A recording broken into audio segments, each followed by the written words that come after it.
Navigating the chaos in a crazy world. How do we do this? How do we live sane lives in such an utterly insane world? Hi, my name is Jack Alice. I'm an author and spiritual teacher, and I'm going to be your host for the next hour or so to talk about this critically important topic, a topic that I've written 4 books and 3 DVDs on over the last 20 years. I was honored when my friends from Reality Entertainment asked me to collaborate with them on this project.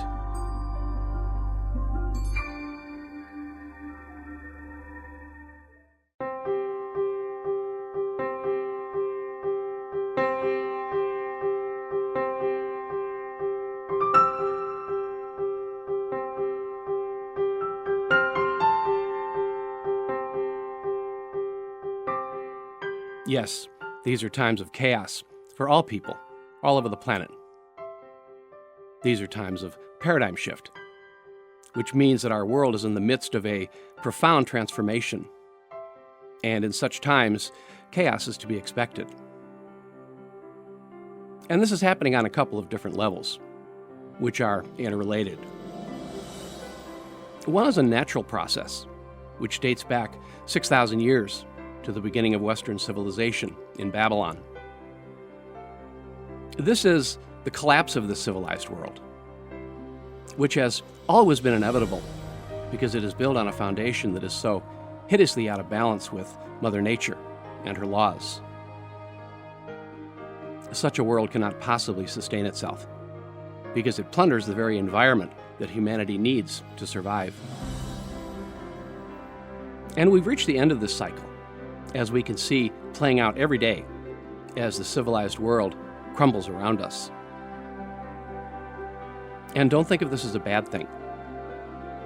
As you'll see as we move along, the civilized world is too corrupt and sinister to be reformed from within.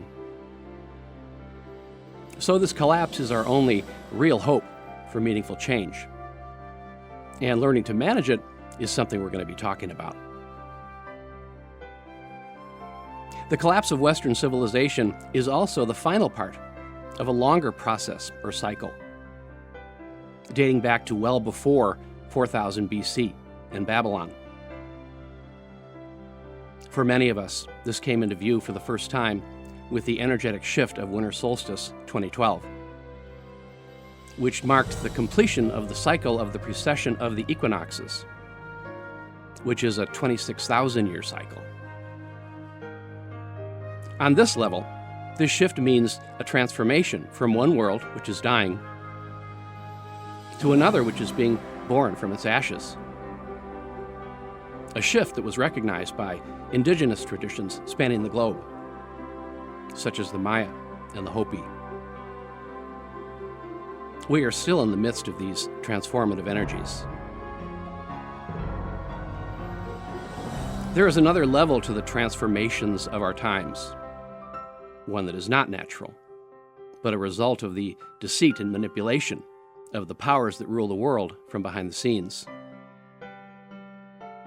These changes have all been in the direction of more and more authoritarian controls over our lives, at the expense of our liberty as free and sovereign beings. But this is nothing new.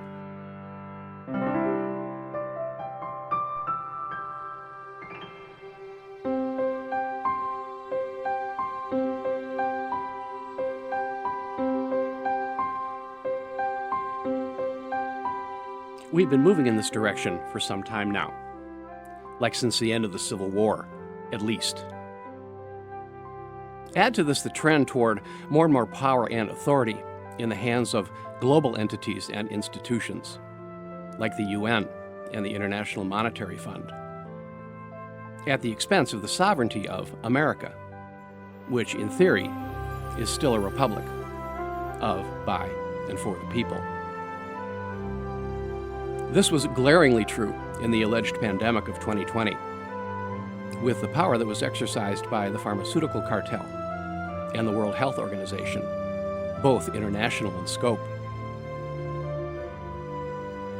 This movement toward globalism is called the New World Order, and we'll be talking more about this too. But this attack upon our freedom is just one source of the chaos in our world. Our entire world has gone insane. Our civilized world is built upon the foundation of destroying the environment that humanity needs to survive. How crazy is that? Our air, water, and soil are filled with poisons. The food in our supermarkets is genetically engineered and filled with toxic chemicals. And far before the alleged pandemic, there was already an epidemic of chronic disease when you consider the rates of cancer, heart disease, mental illness, and drug addiction. And that just scratches the surface. Yes, our civilized world has gone completely off track, which is what happens when you don't live in harmony with nature. And there's a reason for all this craziness, and we're going to go into that too. Making sense out of an insane world is one of the best ways to calm our minds and spirits. As individuals, it makes perfect sense to go a little crazy in such crazy times. In addition to talking about why the world is the way it is, we're also going to be discussing what each and every one of us can do to not only keep our sanity in such crazy times, but also how to live joyous, productive, and purposeful lives in the midst of all the chaos. And one of the most wonderful things you'll be learning here is once you make a commitment to this path, which is the path of your own personal growth and spiritual development, you will also be playing your part in healing the sickness of the world and creating a better one. I'm going to begin by giving a brief summary of what's involved here, and then we'll get into the specifics of it, one step at a time. Let's begin at the beginning.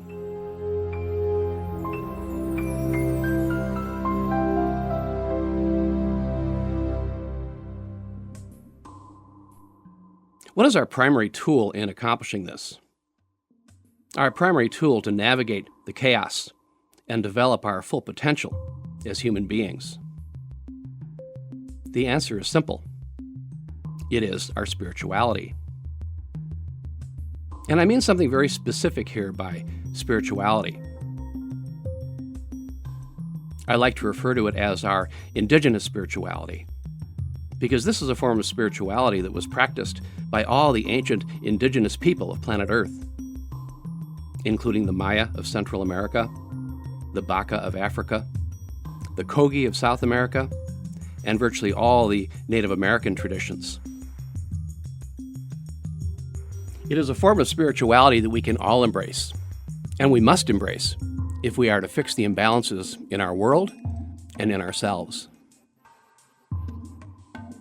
It's based on the simple and basic principles of loving our Mother Earth and the forces of nature, and embracing a lifestyle in which we live in harmony with her and with the entire web of life.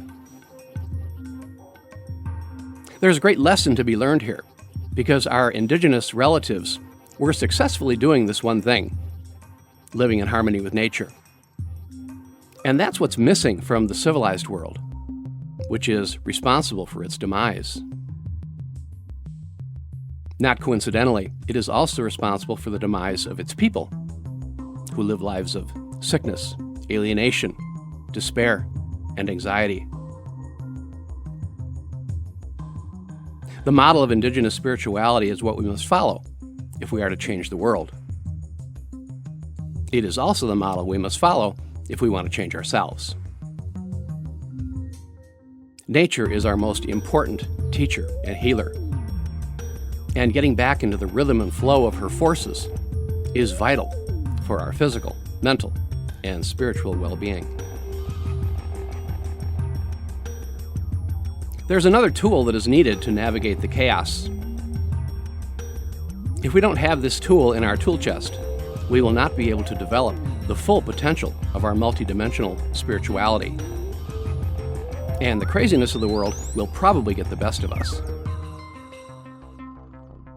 This tool is learning the truth about how our world really works.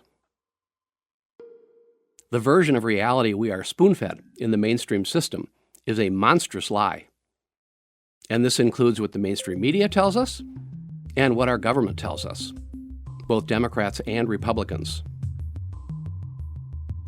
This is a hard one for most people because we've been taught these things since we were small children by our most important teachers, including our parents. But the world works very differently than we are led to believe. We're going to go into all the dark details of this in a little bit. But for now, just the briefest of sketches and why this is so critically important. In fact, the world is owned and controlled by a tiny group of the world's wealthiest people, or beings, who operate entirely in secret. They are called many names: the Illuminati, the Deep State, the Shadow Government. But here, we're going to call them the Global Elite, a term from the work of David Icke. The Global Elite own everything, including our systems of information distribution, like the mainstream media. And this gives them immense power, which they use to create a vast world of illusion for the purpose of tricking humanity into giving away their money, their freedom, and their spirit. If you're not aware of this illusion, you're probably stuck in it. And yes, this is evil, and it is a conspiracy, a word many people are afraid to use because they believe it's paranoid. But this is precisely what a conspiracy is: a secret agenda for a sinister purpose. So there are two things at work here. One is waking up to the truth about how our world really works. And the other is to free ourselves from this matrix of illusion. It is a prison of deceit and manipulation for our body, mind, heart, and spirit. As long as we're stuck in it, it holds us down in every possible way: energetically, emotionally, mentally, spiritually. It prevents us from developing the full potential of our multidimensional spirituality, which is the primary source of our power. Hopefully, once we learn how evil this old paradigm civilized world is, we will consider it morally and spiritually imperative to not be a part of it anymore and to break free. This means reassuming complete responsibility for our own lives. It means thinking for ourselves and acting for ourselves. It means creating our own world instead of fitting ourselves into a world that strips us of our freedom and our spirit. All of which can be very challenging and which requires a full commitment to learn and to work on these things. And we're going to be going over all the steps that you can take to make this happen. Let's begin with a detailed discussion of how the world really works behind the scenes. This will lay the proper foundation for our discussion of how we can break free from this world. The first question that comes up is, how do we know these things? How do we learn the truth about how the world really works? And how can we keep ourselves informed about what's really happening? We must constantly remind ourselves of the truth about the mainstream media, and this includes the internet. The mainstream media is owned and controlled by the global elite. It is the primary weapon of their mind control and brainwashing, and creating the illusion of the old paradigm matrix that enslaves us. It is never to be believed about anything, ever. Can't say that strongly enough. If we want to know the truth, we can only find it in alternative sources. A few of the most important sources for what you're going to be hearing here are: for alternative news, investigative reporter John Rappaport of NoMoreFakeNews.com is without peer. On the global conspiracy, the early books of David Icke are excellent and have stood the test of time. particularly The Biggest Secret. The work of G. Edward Griffin of RealityZone.com is also highly recommended. In the area of indigenous spirituality, the book Last Cry, Native American Prophecies and Tales of the End Times by Robert Ghostwolf comes highly recommended. And personally, for many years I attended the ceremonies and spiritual teachings of Eric Gonzalez at spiritjaguar.com, who is a wisdom keeper in the tradition of the ancient Maya. The global elite own and control the world. The base of this power is the international banking cartel, which consists of the world's largest privately owned banks and bankers, with names like Rothschild, Morgan, and Warburg. This cartel owns all the national banks of all the major nations, like the Federal Reserve in the U.S., which is responsible for the creation of our system of money and credit. That's right, the federal government does not print and control the supply of our money, as we are led to believe. It is done by private, for-profit, international banking interests. It is this banking cartel which loans the money to the federal government in the U.S. through the Federal Reserve, which is then used for the preposterous number of government programs which it cannot afford. This debtor-creditor relationship means that our government is owned by this banking cartel, and therefore its slave, doing what it is told. On top of this, the global elite owns all the major multinational corporations, which produce the products that are part of the grid that enslaves humanity. They create the grid of energy with petroleum-based products, upon which our civilization depends. How free do you feel at the gas pump? They create the grid of technology, without which you can barely survive in today's world. Look at how life revolves around everyone's cell phone. They create the grid of toxic chemicals, which is everywhere. It's in the food produced by the corporate agricultural cartel. It's in the pharmaceutical medication, which has become a way of life. It's in the vaccines that poison the nation. And last but not least, the global elite own all the major systems of information distribution. In addition to our school systems at every level, public and private, this includes the mainstream media, most importantly, television and the internet, which has become another form of television. Television is a mind controller's dream. The goal of the global elite is something called the New World Order. This is a world government controlled from the top of the pyramid of power by the global elite, in which the people of the world are reduced to little more than the numbers on their global ID cards or the microchips that have been implanted in their bodies. As anybody can see, we're getting dangerously close to that. The idea of the New World Order is not new. As a matter of fact, it goes back to the beginning of our civilization 6,000 years ago, and farther back than that, when you look at real history, as opposed to the fake version we are fed as part of the old paradigm illusion. The global elite also go back to the beginning of our civilization, and farther. Another important thing to know about our modern world is that nothing has changed here. This is the way it's always been.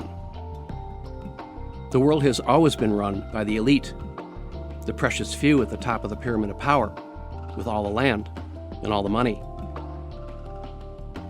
The difference between ancient times and now is that now it is done behind the scenes, in secret. In ancient times, it was done out in the open, like the pharaohs of Egypt, the emperors of Greece and Rome, and the kings and queens and aristocratic families of Europe. It was no secret here who had the power, at least until the Age of Revolution, at which time the royal families surrendered to the idea of democracy and representative government, and to the illusion that the authoritarianism of the royal families was obsolete. Now they were just figureheads. Well, they're not, and never were. Those same elite people are still in charge, only now they're doing it behind the scenes, with their money in the ways we described earlier. And another thing we should probably add on at this point is that the global elite, in a majority of cases, are all related, literally related, as in from the same genetic lineage. And some of these lineages can be traced back thousands of years to ancient times. In many cases, they are all distant cousins, just one big happy family. But why are they performing these dastardly deeds upon humanity? One of the best ways of explaining this is with reference to the American dollar bill, or Federal Reserve note, where the global elite clandestinely proclaim to the world who they are and what they're doing. If you've got one handy, take it out and take a look. On the back of the dollar bill, there is the symbol of the Seeing Eye Pyramid. The global elite have used this symbol for themselves down through the ages. In it, there is a seeing eye inside a triangle, which is perched atop a pyramid. The elite have always used the pyramid to symbolize how power is structured in the world. Around the seeing eye, there is a glowing aura. And around this whole image are the Latin words Annuit, Keptus, Novus, Ordo, Seclorum, which translates to announcing the birth of the New World Order. Now remember that the American system of money is one of the prized achievements of the global elite, and an important part of their scam. The seeing eye perched atop the pyramid of power is how the global elite see themselves. They see themselves as the illumined ones, divinely ordained to rule the planet Earth and all of her people, again very much like the kings and queens of antiquity, who, in fact, they were. The hoax that passes as mainstream history is another huge part of this illusion. We've all heard this version, going back to our youth. Western civilization started around 6,000 years ago in Babylon, which is now part of Iraq. Then it spread to Egypt, and then up into Greece, and then to Rome, and then up into Europe, where it took off for the New World. Most of this is accurate, but what's most significant is what's left out. It's obvious that ancient civilizations existed in this world far before this, tens of thousands, hundreds of thousands, perhaps even millions of years. It is also obvious that these civilizations were extraterrestrial in origin. Evidence for this around the world is so abundant that it's hard to know where to start. I refer you to the wonderful book Chariots of the Gods by Eric von Däniken, who goes over all this in comprehensive detail. The ETs who visited here during these time frames left their signatures and calling cards all over the planet for us to see, in the form of structures, monuments, pyramids, and domes, for which traditional history has no real explanation, coming from technology that was far beyond the indigenous humans of those times. The pyramids of Egypt, the amazing rock formations at Machu Picchu in Peru, Stonehenge in Great Britain, and the Mayan pyramids and structures throughout Central America, Guatemala, and Mexico are just a few.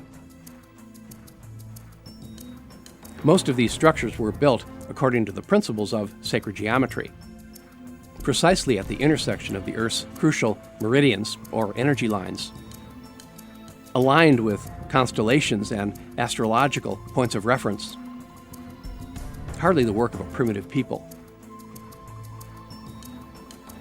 Evidence of this is also found on artifacts all around the world, such as statues, etchings in stone tablets, and cave drawings of indigenous people, which depict beings who are not human and ships coming from the sky.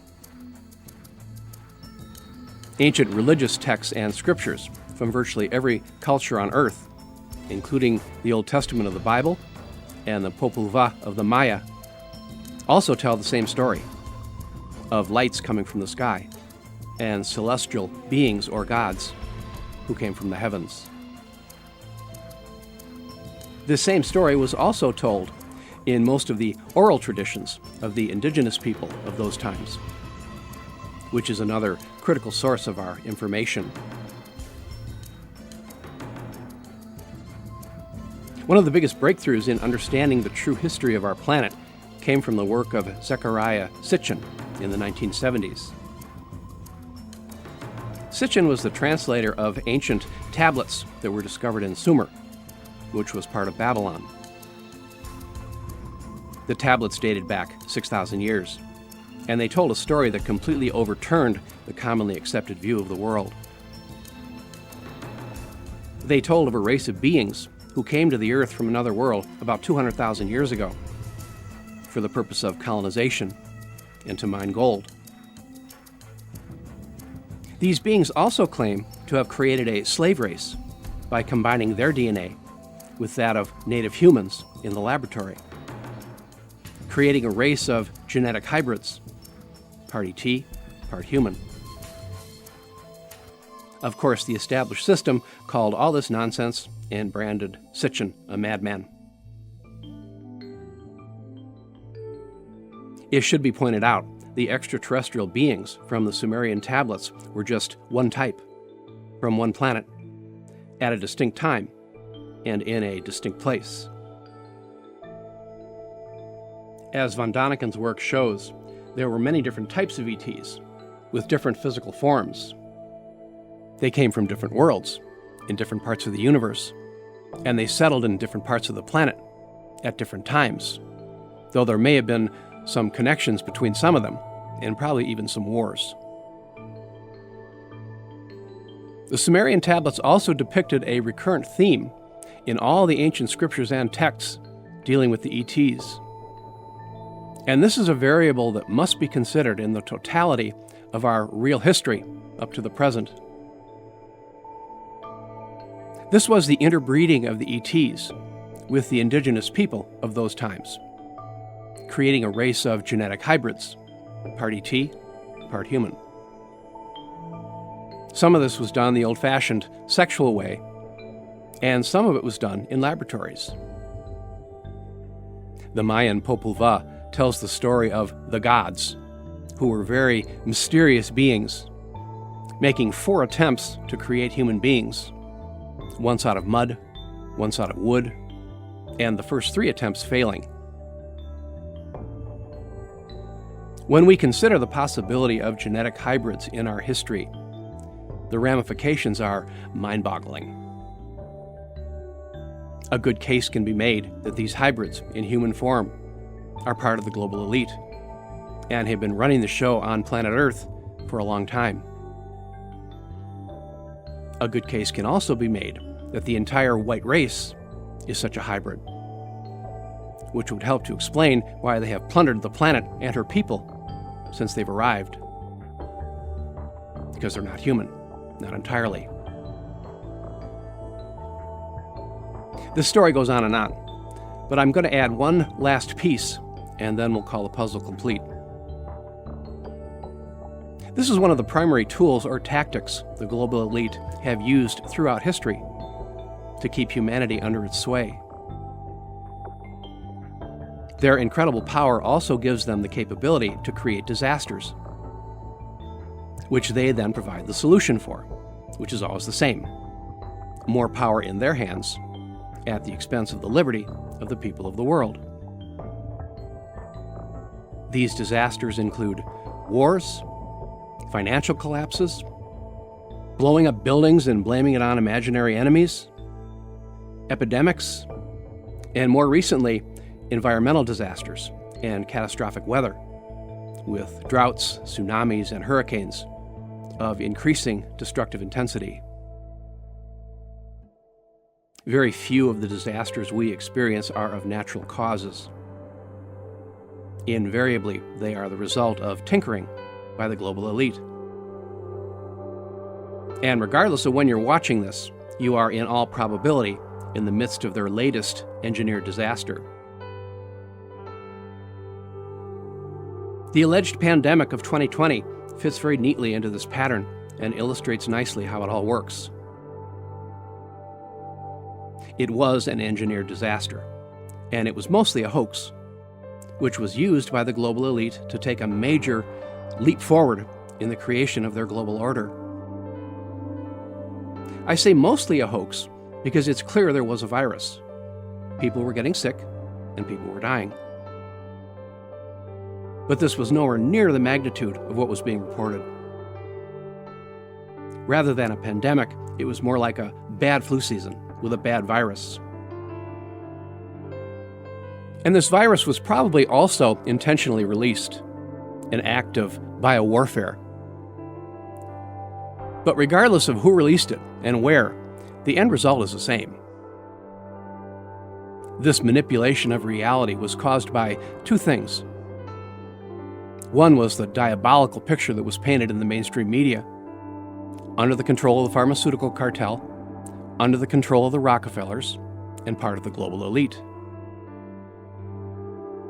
And the other was the huge inflation of the numbers of those who were infected or who died, as reported by the Center for Disease Control and the World Health Organization, which are considered to be the primary authorities on the subject, both also under the control of the pharmaceutical cartel. In fact, the vast majority of those who were infected or who died were people, mostly elderly, with already existing chronic medical conditions, which were the primary cause of the sickness and the primary cause of death, perhaps complicated by the virus. Those with the virus alone amounted to less than 1/10 of the total. Add to this a testing procedure that spits out false positives at such a high rate that it has no credibility, and which skews all the numbers even more.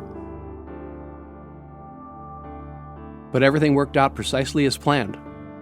The vast majority of the people believed the lies of the mainstream media and the government, and most of them received the vaccine, exposing themselves to the toxic risk, which is considerable, as well as the possibility that it contains other harmful substances, like microchips or nanoparticles of artificial intelligence, which get into our DNA and can be used for all kinds of nefarious purposes.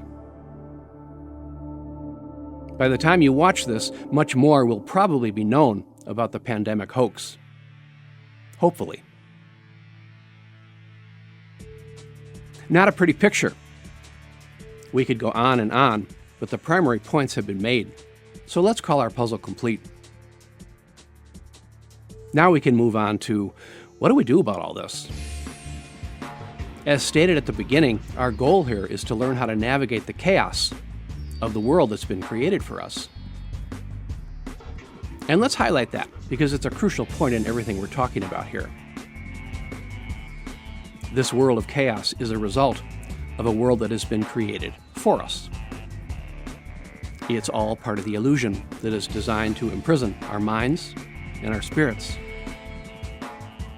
This is not a world of our making. This illusion conditions us to believe that the world is a bad place where bad things happen, and in order to survive, we must depend upon the mainstream system to protect us. Anybody who believes this will simply be feeding into the chaos, and they will probably feel stressed out, depressed, or crazy themselves. The key to living a joyous and purposeful life in the midst of all this chaos is to learn how to separate ourselves from it and create our own world, one that is the way we want it to be, not somebody else. And yes, this is a tall order. It takes work. It takes ongoing commitment. This is not a hobby. This must be our number one priority. And everything else that is important in life will fall in line from this. If we are to break free from this illusion and create our own world where we are in charge, we must be at our absolute best, mentally, physically, and spiritually. This means making this commitment to the path of our personal growth and spiritual development, which everybody should be doing anyway. As we discussed briefly at the beginning, our primary tool here is the power of our indigenous spirituality. This simply means connecting with the energies of Mother Earth and with the other forces of nature, and living in harmony and balance with these forces. But let's begin with how to break free from this illusion that binds us. We'll cover developing the power of our indigenous spirituality at the conclusion here. Once we wake up to the evil nature of the old paradigm civilized world, it becomes morally and spiritually imperative to break free from this world. Not only is it evil, as far as its foundation of deceit, manipulation, and murder, it is also a prison that binds the free flow of energy of our mind and our spirit, preventing us from discovering our real selves, preventing us from reaching our full potential as multidimensional spiritual beings. And this letting go of the old paradigm world must be total. There can be no exceptions. The entire illusion must be let go of. Many people struggle with this. After all, this illusion has been embedded into the fiber of our minds and spirits since our earliest days. One of the areas people seem to have the most difficult time breaking free from is mainstream politics. Both sides of the aisle, Democrats and Republicans. It's all a lie, part of the illusion. It's better not to vote, because when we vote, we are sanctioning an inherently evil system, one that cannot be reformed from within. If nobody voted or paid any attention, the system would collapse, which is a good thing. And people also have the hardest time letting go of the mainstream news, which was also so glaringly obvious in the hoax of the pandemic. In most cases, waking up to the truth about how the world really works doesn't happen all at once. It takes time and it takes work. First, we must get over the shock of our world being blown apart. Once we do, we start to feel better about who we are and what our place in the world is. Truth is a very powerful elixir. Ye shall know the truth, and the truth shall set you free. In this case, knowing the truth means making sense out of a world that previously made no sense. The world is still a crazy place, but at least now we know why all the crazy stuff is happening. The same is true with breaking free from the illusion of the old paradigm. It takes time. It takes work. Just think about it. If we let go of the whole thing all at once, we'd be left with a blank, and it certainly would be impossible to live this way. But let's not make this more complicated than necessary. This process begins with one thing, which will become a centerpiece for our personal and spiritual growth. This is reassuming complete responsibility for our own life. The old paradigm system is a dependency system in which we are taken care of from cradle to grave. Breaking free means reclaiming our lives, which means creating a world that we choose rather than doing what we're told. For many people who appear trapped in the old paradigm illusion, this may seem like a tall order, like the person who lives from paycheck to paycheck at a job that doesn't interest them. For this person too, The process begins in the same place as it does for everybody else. It begins with freeing our mind. This means opening up to the possibility of escaping the trap we are stuck in and beginning to visualize what form that would take. In order to manifest anything, we must first have a clear vision of what we want to manifest. Once our minds are free, we become imbued with a power we never knew existed. And things that once seemed impossible are now possible. So this process begins with freeing our mind and reassuming complete responsibility for our lives. And this happens one step at a time. And it begins by doing the little things to take responsibility. Let's get specific and go over some of them. A great place to start, as we've already mentioned, is to stop paying attention to the mainstream news and replace this by researching alternative news sources so you do know what's really happening in the world. Spending 15 minutes a day at nomorefakenews.com would be an excellent use of all that blank time. Along with this, stop all participation in mainstream politics. Stop paying any attention to it. Think of all the energy this would free up for other matters. If you insist on staying involved in politics, become a libertarian. The party of minimal government, according to the original Constitution, and the only party with an understanding of why the mainstream system is as messed up as it is. Another step would be to take responsibility for the food you eat and the substances you put into your body by changing to a diet of natural food, as opposed to the junk food and toxic and genetically engineered food in the supermarkets. And find a source of good, clean water, preferably natural spring water, to replace the tap water that in most places is filled with toxins. And don't buy water in plastic bottles at the supermarket, because this plastic is a severe danger to the environment. Many stores have machines that purify water, and you can fill your reusable bottles with this. Another step. For your physical and mental well-being, start going to alternative and natural healers, as opposed to the mainstream medical doctors, most of whom are in the pocket of the pharmaceutical cartel. At this time, this is a very flourishing field with lots of different treatment modalities. And if you do go to an MD, make sure they have a holistic orientation. And start meditating. This is something everybody should be doing anyway. And this doesn't have to be complicated either. Meditating simply means taking a half hour, at least, every day, in which you stop whatever you're doing and sit in a comfortable position, empty your mind, and breathe, experiencing the energies of the moment. Regular meditation is the best way to learn to relax. It's always life-changing. Another step.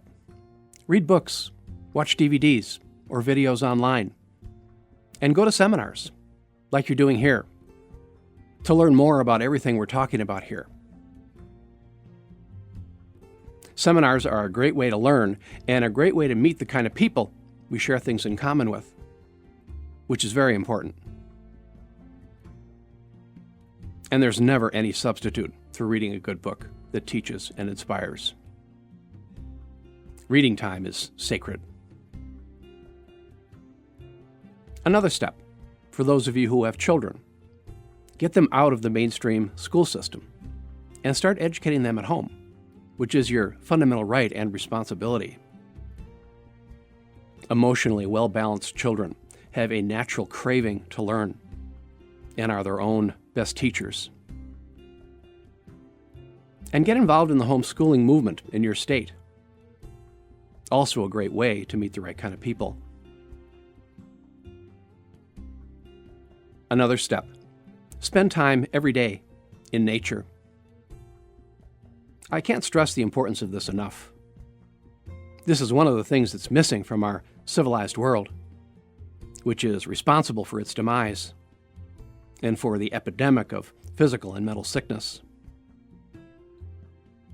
Nature is an elixir, a healer, a teacher. She is our mother. All the spiritual laws of the universe are played out every day in nature. If you live in the city, find the nearest parks and take a hike. If that's not possible, just go outside and take a walk in the open air. Feel the sunshine. Watch the clouds. Feel the wind on your skin. The list goes on, and I think you get the picture. Anybody who conscientiously follows through with the steps mentioned here will begin to fill in the blanks, and they will begin to create a world of their own making. And you don't have to follow the steps given here. You can make up your own. And once your mind is free, you have the ability to do this. Trust what's in your heart, what's in your mind, what's in your spirit, and follow that. You may make mistakes along the way, but that's part of the process. That's how we learn. Most importantly, now you're calling the shots in your life. Now that we're launched on this process, let's take the next step. Again, we're forming a vision here that we want to manifest or crystallize into reality. So let's form a vision that is truly sublime, one that resonates in harmony with the laws of nature, and one in which we fulfill our potential as multidimensional spiritual beings. In this sense, our goal here, quite simply, is sustainability. Sustainability means the ability to take care of ourselves and meet all of our own needs without depending upon the old paradigm civilized world for anything. To many, this may seem impossibly idealistic, but it isn't. The ancient indigenous people of planet Earth knew how to do this, and were doing it quite well, until the white men wiped them out. They lived in harmony with Mother Earth and with the forces of nature, and they did it in the only way possible, in small communities. So this is one model we can use to learn how to be more sustainable in our own lives. Sustainability is also the one thing that can save us as a species. Our old paradigm world is going to collapse soon. When it does, those who have learned to take care of themselves will stand a much better chance of survival. They will be the ones left standing to create the new world from the ashes of the old.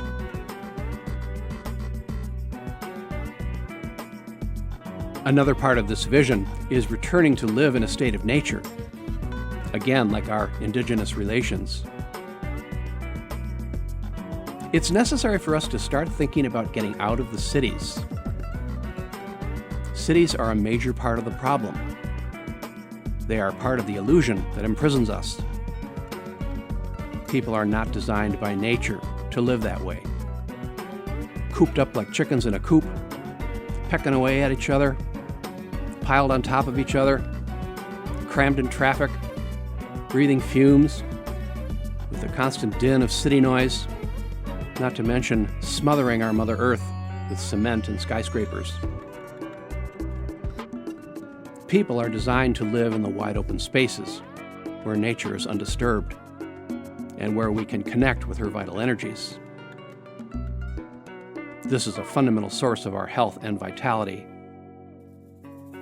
The energies of the city are cut off from all this. Plus, cities are not the place you want to be in times of crisis, like now. Or when the old paradigm collapses, when they will become places of unimaginable chaos. Let's add to our vision how we specifically want to live. Our home will be in the country or in the wilderness, in a remote place, as far from civilization as possible. And we will be as self-sustaining as possible, not dependent on the world to take care of us. This means having as big a garden as we're capable of, and learning how to preserve and store our vegetables and fruit by canning, drying, and freezing. It also means getting off the mainstream grid as far as our water and energy is concerned. We've already talked about the importance of having a source of good, clean water. Our land will need to have this, preferably spring water. For heat, wood-burning stoves do the trick. For electricity, we will need to use other forms of alternative energy, such as solar, wind, or water, if we're near a stream.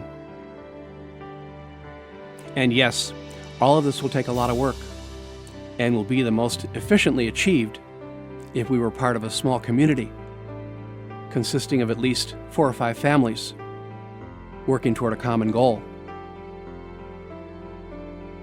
This will not only provide the necessary labor, it will also provide a social network and the means to be fruitful and multiply. We could go on, but you probably get the picture. And that's what really matters anyway, the picture we're painting. We must keep reminding ourselves that it's the vision that comes first if we want to manifest something into reality. And then we must hold that vision. Maybe it will take 20 years to actually manifest. And sometimes that's how it works.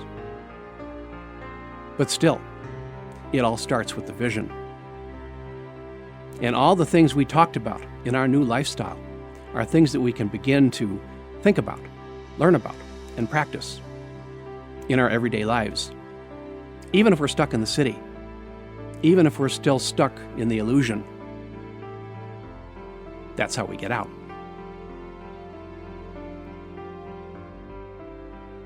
We've saved the power we derive from our indigenous spirituality for last, even though we could have started with it. Ultimately, this is the most important source of our power to change our world or to change anything.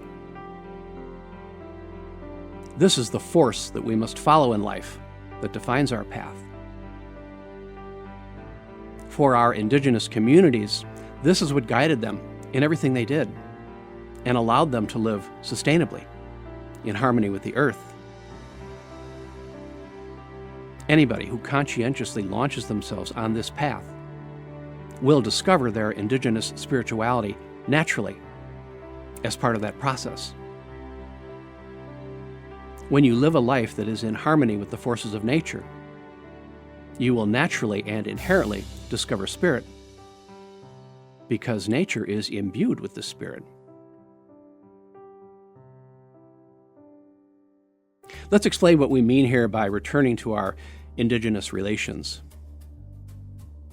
Remember, we're talking about tribes and traditions from virtually every part of the planet, most of whom probably never communicated with each other. But in spite of that, they all developed forms of spirituality that were practically identical as far as their basic fundamentals. This is because they all derived their spirituality from the same source. This was the relationship that they had with Mother Earth and all the forces of nature.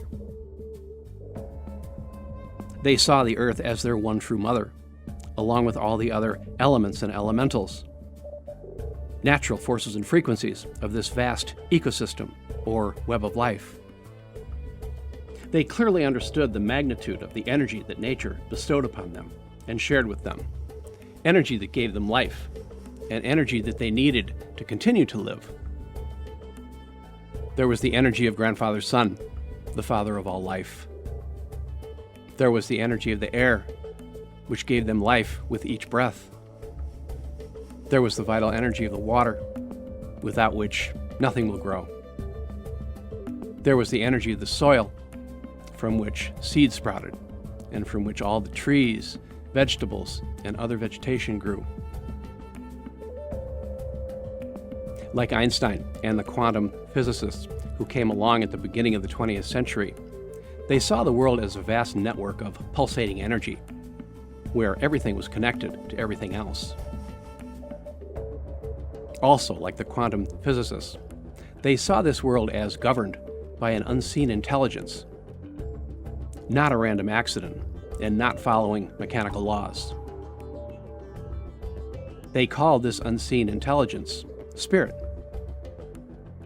They believed in the free flow of energy in the universe, guided by spirit, and the free flow of energy in all life, guided by spirit. The relationship the indigenous formed with this world was one of love, reverence, gratitude, and service. They believed the world was alive, and it was their duty to take care of her and to live in a way that was in love and harmony with her. They expressed their gratitude and reverence for her in their prayers and ceremonies, which was their way to reach out and touch spirit, connect with it. Prayer and ceremony were the centerpieces of their spirituality. So, this indigenous spirituality is not something you do 1 hour a week on Sundays and then forget about. It's a way of life. So far, we've only talked about spirituality in a very mundane way, like when you discover it in nature and connect with its energies there in the little things. We can also experience our spirituality in unearthly, otherworldly ways, like in higher transcendental states of consciousness, where we move outside of our physical bodies to other dimensions of reality, which can take many different forms, similar to lucid dreaming. These kinds of powers are called supernatural. These kinds of powers can help us to do the unthinkable, to make the impossible possible. For our purposes here, we're talking about spiritual power as our primary means to create our own world and to help us to navigate the chaos of the other crazy world.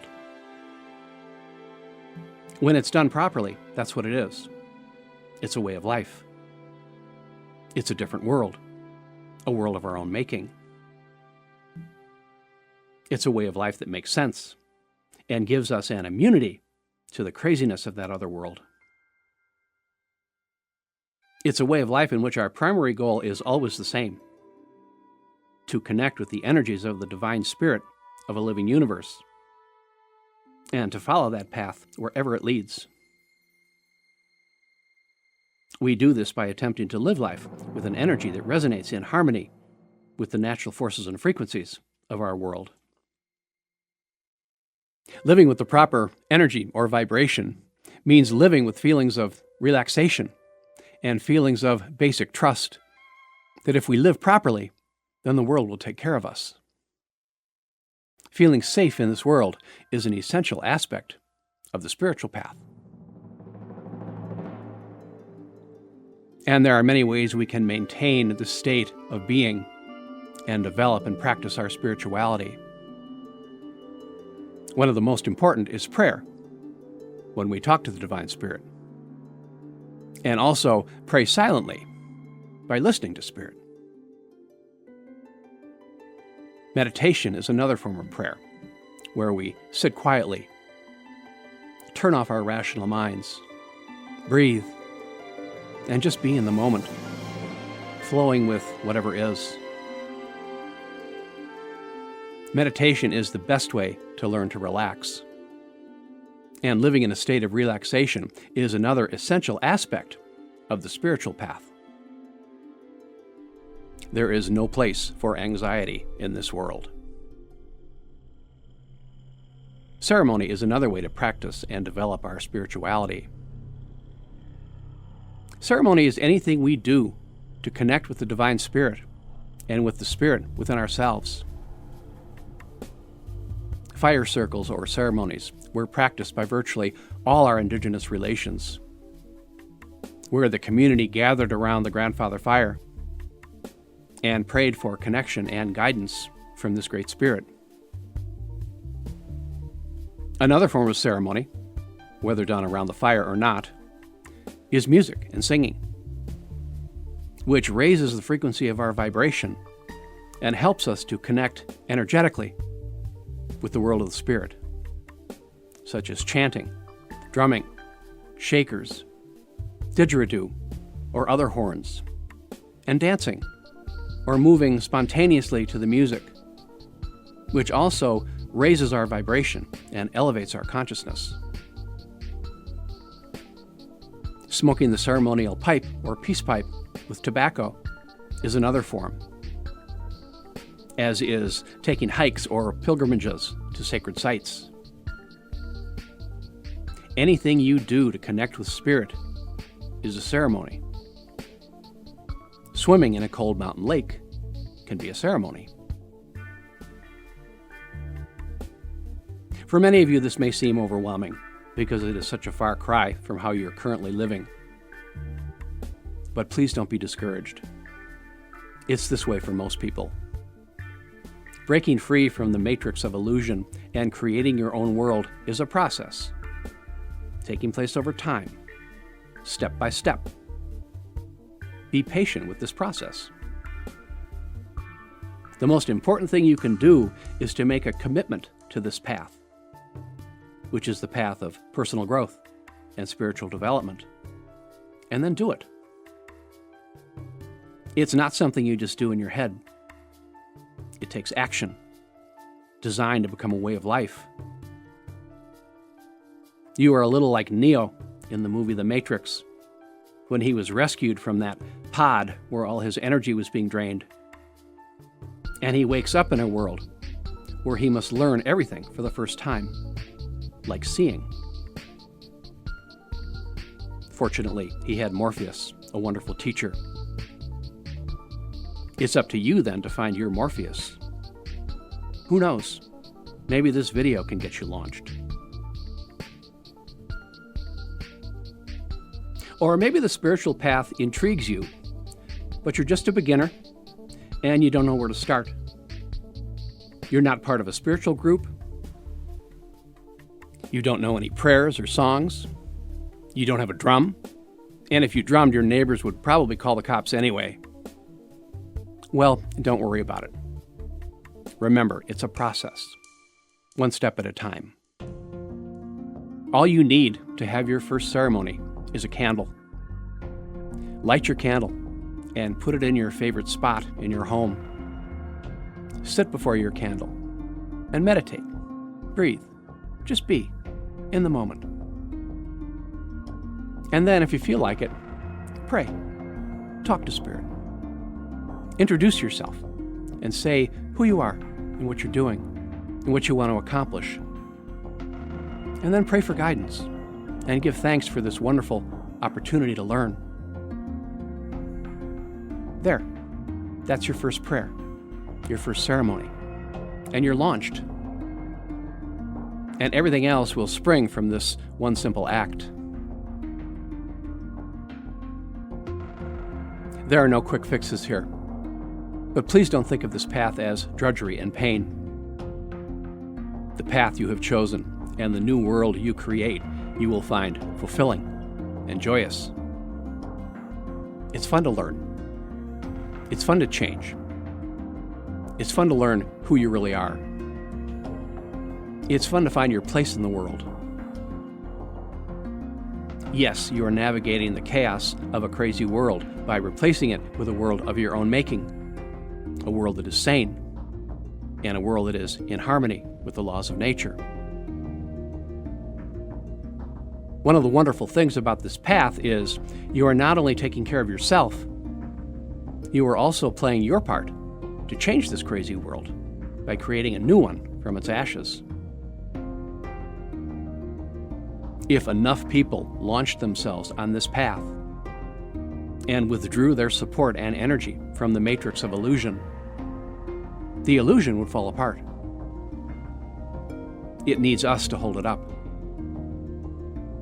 it would topple like a giant house of cards. And then anything can happen, which is a wonderful thing. It turns this dire situation, in which the world is held in bondage, into a magnificent opportunity for positive change. Thank you for listening.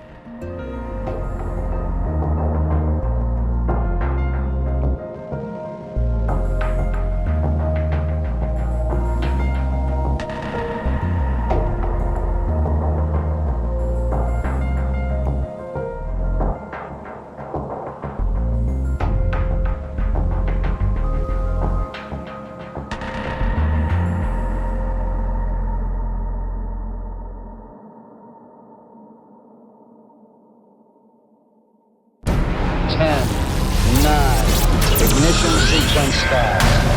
6, 5, 4, 3,